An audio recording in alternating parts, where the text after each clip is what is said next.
Hi everyone, in this video we're going to be going through the steps to how to set your calculator up for scatter plots. So my recommendation is you start by doing a calculator reset by hitting second, the plus sign, which will take you to the memory, selecting option 7 for reset, number 1 for all RAM, and then number 2, reset.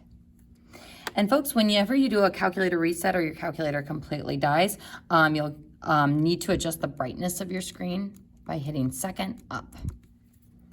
And that has cleared out any settings that you have had in there previously. So that is how you do a reset on your calculator. Now, to get your calculator ready to actually do a scatter plot, you first need to turn the stat plot on. So second Y equals to go to the stat plot area, and you only need to turn one of these plots on. So press enter on the first one, enter for on, and second mode to quit. And now if I go to my Y equals, I should see that first plot is highlighted. So it doesn't matter how many of those you have highlighted, but you only need one plot on.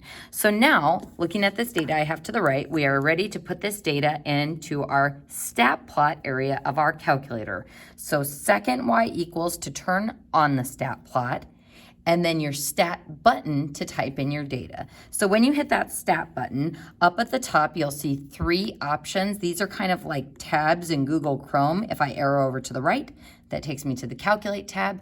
Arrow over to the right, the test tab. We're primarily going to be using these first 2 tabs, edit and calculate. So edit is where we are going to put in our data. So on that first tab, press enter for edit. Our X's are going to be our L1, or this could be time or years, your independent variable. And then L2, you are going to type in your Y values. So 10, 20, 30, 40, 50. And then to the right, 2, 3, 5, 7, 7.5.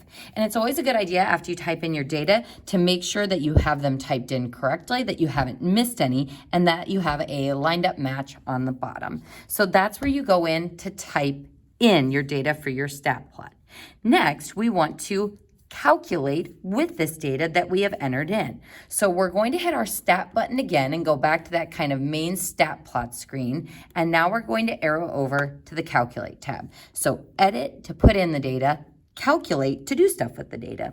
And we're going to select option number 4 for linear regression. That's in that AX plus B form, which is like MX plus B, but make sure you choose that first one because option number 8, that is not the linear regression that we want. So option number 4 for that first linear regression, press enter once, and then you're essentially going to press enter to move all the way down this list. It's saying, is X your L1? Yup. Is Y your L2? Also yes. Enter for that, enter for that, enter for that. Finally down to calculate, enter again. And this gives you the value for your linear regression. So Y equals AX plus B. So my A value or my slope is 0.15 and my B value is 0.4. So if a problem is asking for the line of fit or the equation of the line of fit or the linear regression, we would type it in slope-intercept form with those values. And always make sure that you include the X with that 0.15 because the 0.15 is the A and then the X goes with it. So that would be our equation for our linear regression.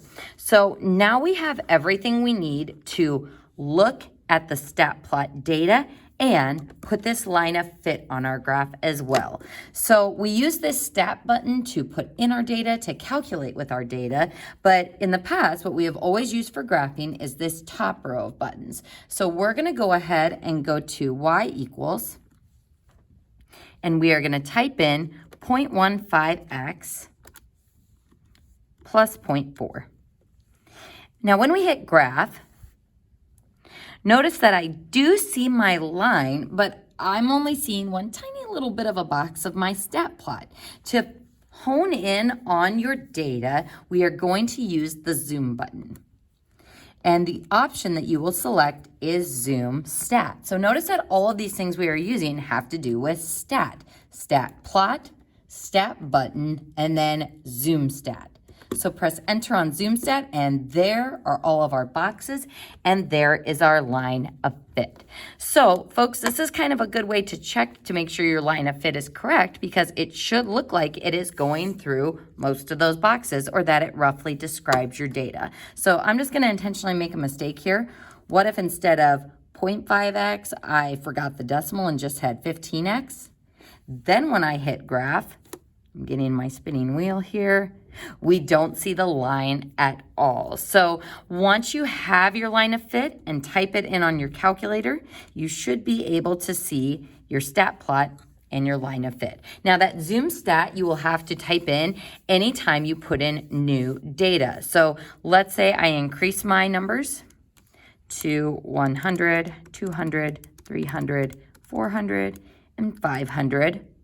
If I hit graph, there's my same line of fit for my original data, but I don't see the stat plot, the new data at all. So you will have to hit zoom, option number 9 for zoom stat, and that shows my new data. Now, why don't I see my line anymore? It's because this set of new data is going to have a different line of fit. So to calculate with this new data, stat button, arrow over to the calculate tab, linear regression for our mx plus b or ax plus b.